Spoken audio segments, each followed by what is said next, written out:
예, 안녕하세요. 이번 CG팩토리에서 증강현실을 접목시킨 공룡책 제작 과정을 맡게 된 김진겸이라고 합니다. 만나서 반갑습니다.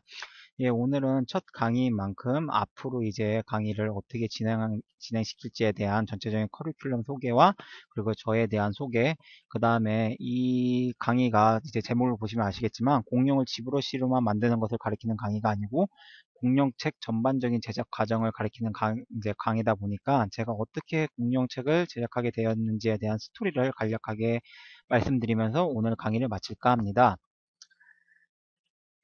예, 우선 저는 이제 이 강의를 하면서 총 세 가지의 툴을 사용하게 될 겁니다. 이제 지브러시, 톡보건, 포토샵을 사용할 건데요. 지브러시 같은 경우에는 이 모든 작업의 거의 한 70% 정도를 이 툴로 사용한다고 생각하셔도 관계없을 것 같습니다. 일단 이제 버전은 지브러시 4 R5를 쓰고요. 모델링, 렌더링, 그 다음에 텍스처링, UV 작업, 그 다음에 간단한 자동 리토폴로지까지 지브러시를 굉장히 많이 사용하게 될 것 같습니다. 그 다음에 이제 톱보건 같은 경우에는 지브러시에도 지레메시라는 강한 이제 강력한 자동 리토폴로지가 있지만은 저희가 원하는 흐름이라든지 저희가 진짜 원하는 이제 폴리 카운트 수를 맞추기 위해서 톱보건으로 이제 리토폴로지 하는 모습도 보여드릴 거고요. 네, 포토샵 같은 경우에는 포토샵 CS5 익스텐드를 사용하고 있는데요. 이제 아까 전에 이제 지브러시에서 BPR 렌더를 만든 렌더 패스를 이제 합성하고 후보정할 때도 사용하고 제가 공룡책을 어떻게 만들었는지 이제 디자인했을 때 이제 모습을 보여드릴 때도 이제 간혹 포토샵을 사용해서 보여드리도록 하겠습니다. 이제 강의 내용이 되겠습니다. 강의 내용은 크게 5가지로 분류해봤는데요. 이게 아직 처음이다 보니까 세세한 게 바뀔 수도 있지만 이제 저도 전체적인 큰 흐름은 바뀌지 않도록 최대한 이제 노력할 예정입니다. 5가지는 이제 모델링, 리토폴로지, 얼렘 UV, 텍스처, 렌더링 및 후보정, 그 다음에 마지막으로 이제 작업물을 활용해서 어떻게 책을 작업했는지에 대한 과정이 되겠는데요. 네, 첫 번째 공룡 모델링 같은 경우에는 이제 뭐 참고 자료를 통해서 공룡 해부학을 이제 공부하고 그 다음에 지스페어와 다이나메시를 활용해서 베이스 모델링, 그다음에 그 베이스 모델링 끝나면 이제 해부학적을 바탕으로 해서 스커팅하고 나중에 최종적으로는 알파나 브러쉬를 활용해서 피부를 표현하는 디테일 작업까지 하는 것을 지금 생각하고 있습니다. 그 다음에 두 번째 리토폴로지 같은 경우에는 아마 제가 보기에는 베이스 모델링을 하고 해부학적 자료를 바탕으로 해서 이제 스커팅 한 다음에 피부 표현을 하기 직전에 한번 들어가게 될 것 같은데요. 이제 지브러시 4R6에서 강력해진 지리 메셔를 통한 자동 리토폴로지도 한번 보여드릴 거고, 그다음에 톡보건을 활용해서도 리토폴로지를 보여드릴 겁니다. 그다음에 세 번째 얼렘 UV 및 텍스처는 얼렘 UV 같은 경우에는 이제 지브러시 플러그인인 이제 UV 마스터를 활용해서 얼랩 작업을 보여드릴 거고요. 그다음에 텍스처 같은 경우에는 지브러시 폴리 페인팅이랑 스팟라이트를 이용해서 이제 텍스처 작업을 하는 것을 보여드리도록 하겠습니다. 네, 네 번째 렌더링 및 후보정은 렌더링 같은 경우에는 지브러시 이제 BPR 렌더로 뽑은 후 렌더 패스를 뽑은 후 포토샵에서 합성 및 후보정하는 것을 보여드릴 거고요. 마지막 이제 5번째 작업물을 활용한 책 작업 같은 경우에는 제가 어떻게 책 디자인했는지 포토샵으로도 간략히 보여드리고 저희 책의 또 하나의 강점인 진강현실을 어떻게 사용했는지도 이렇게 동영상을 통해 보여드리도록 하겠습니다. 예, 그 다음에 저에 대한 소개인데요. 저는 아까 전에 앞에서도 말씀드렸다시피 이름은 김진겸이고요. 산업디자인공학과를 전공했습니다. 이 산디과에 있으면서 제품 판넬 만들고 이랬던 기능들, 이제 공부했던 기능들이 이 공룡책 랍토르를 디자인할 때 굉장히 많은 도움이 됐었습니다. 그리고 12년도 8월에는 개인 사업자인 매일매일 모델링 메모를 설립했고요. 그다음에 13년도에는 저희 경기 지역에 있는 한국산업기술, 이제 창업선도대학인 한국산업기술대학교에서 주최했던 이제 예비 창업자에 저희가 지식 서비스 분야에 선정이 됐었습니다. 그리고 여기에 선정된 이제 지원금을 가지고 1년 동안 준비를 해서 올해 초인 1월 달에 종류별로 알아보는 공룡 시리즈 제1탄 랍토르 책을 발행할 수 있게 되었습니다. 그래서 이 책을 발행함으로써 아주 좋은 기회를 맞이하여 이 CG 팩토리에서 강의까지 하게 되었습니다. 예, 그 다음에 이제 아까 전에 앞에서 말씀드렸다시피 이 강의가 공룡 만드는 것만 있는 강의가 아니고 전반적인 공룡 책 제작 과정을 강의하는 강의다 보니까 오늘은 제가 어떻게 해서 이 공룡 책을 만들게 됐는지에 대한 스토리를 간략히 설명드리면서 강의를 마치려고 합니다.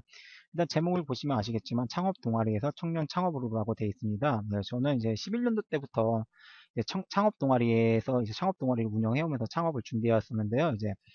어, 이제 창업진흥원에서 창업선도대학을 뽑습니다. 예, 저때 당시에는 이제, 이제 13개가 총 있었는데요. 지금은 이제 창업 규모도 커지고 해서 창업선도대학이 더 많아진 걸로 알고 있습니다. 근데 저때 당시엔 13개였고, 그래서 저희 학교가 창업선도대학이어서 그 창업선도대학 내에 있는 창업선도대학 내에 있는 이제 창업지원단에서 창업 동아리를 뽑습니다. 이제 창업 동아리를 뽑으면은 창업 동아리에 이제 그 동아리의 발전의 역량이나 이런 것들 봐서 최소 100만 원에서 최대 많게는 400만 원까지 이제 아이템 개발 비용을 이제 지원을 해주게 됩니다. 그래서 저희 같은 경우에는 그 아이템 개발 비용뿐만 아니라 이제 기자재에 필요한 이제 아이템을 만들기 위해 필요한 기자재 구입도 이제 뭐 저희들 같은 경우는 제가 한디과였고 제 친구들은 게임공학과였는데요. 그래서 저희가 만들 때 이제 저희가 필요한 컴퓨터라든지 아니면 태블릿 아니면 이제 뭐 서적이나 DVD 자료 같은 것들을 이제 이 지원비를 받아서 사용을 할 수 있어서 매우 큰 도움이 많이 됐었습니다. 그렇게 해서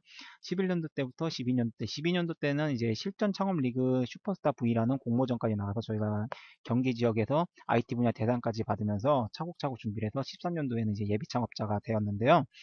제가 이 예비 창업을 하면서 이제 혹시나 여러분이 창업을 하는 데 있어서 어떤 이제 이런 점이 궁금하지 않을까 해서 미리 이 리스트를 한번 뽑아봤습니다. 총 4가지의 리스트를 뽑아봤는데요.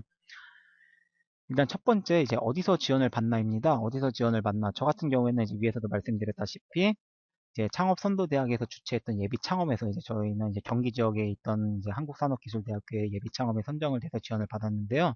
이 창업선도대학 말고도 지자체에서 하는 것도 굉장히 많습니다. 인천시, 서울시 이러면서 이제 도시별로 하는 것도 많은데 이 도시별로 하는 이 지원 같은 경우에는 아무래도 그 이제 대표자분께서 그 지역에 사셔야지만 지원을 받을 수 있는 이제 제약이 조금 있습니다. 그래서 저 같은 경우에는 창업선도대학을 지원을 받게 되었고요. 네, 두 번째 질문 같은 경우에는 아무나 지원을 받을 수 있는지입니다. 일단 저는 청년이라는 이름이 붙었기 때문에 이 청년이라는 나이가 과연 몇 살부터 몇 살까지인가에 대해서 되게 의문을 많이 가졌었는데요.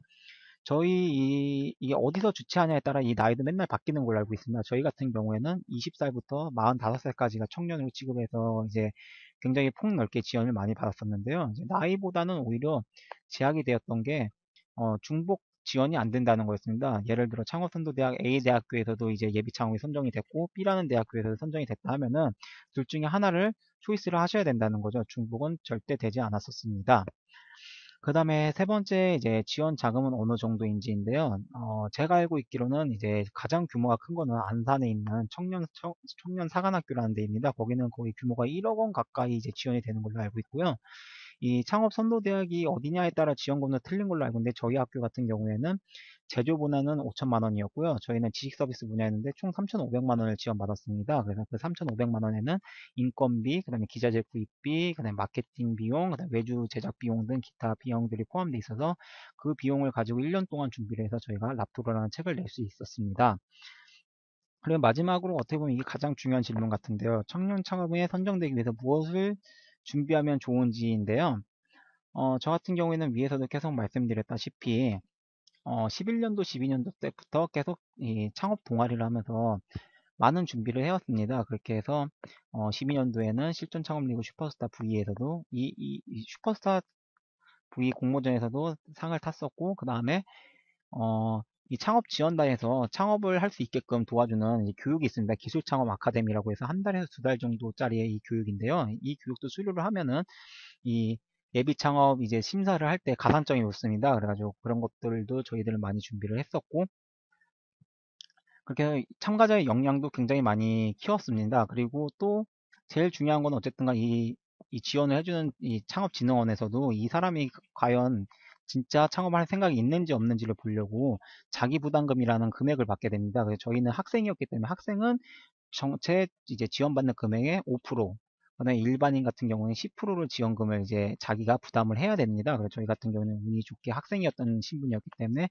3,500만 원 중에 5%를 저희가 내서 자기 부담금을 내서 그 지원금을 타내서 지금 이렇게 이 랍토르라는 책을 만들 수 있게 되었습니다. 예, 그래서 오늘 제가 준비한 강의는 여기까지고요. 혹시 이제 창업을 하시고 싶거나 이 창업에 대해서 궁금하거나 아니면은 앞으로 강의에 있어서 궁금한 내용이 있으시면은 이 콩티렉스 골뱅이 네이버.com으로 질문을 보내주시면은 저도 성실성의껏 답변해 드리도록 하겠습니다. 저도 아직 실력이 많이 부족한데 제가 알고 있는 정보를 여러분들에게 최대한 많이 전달할 수 있도록 노력하겠습니다. 예, 만나서 반가웠습니다. 감사합니다.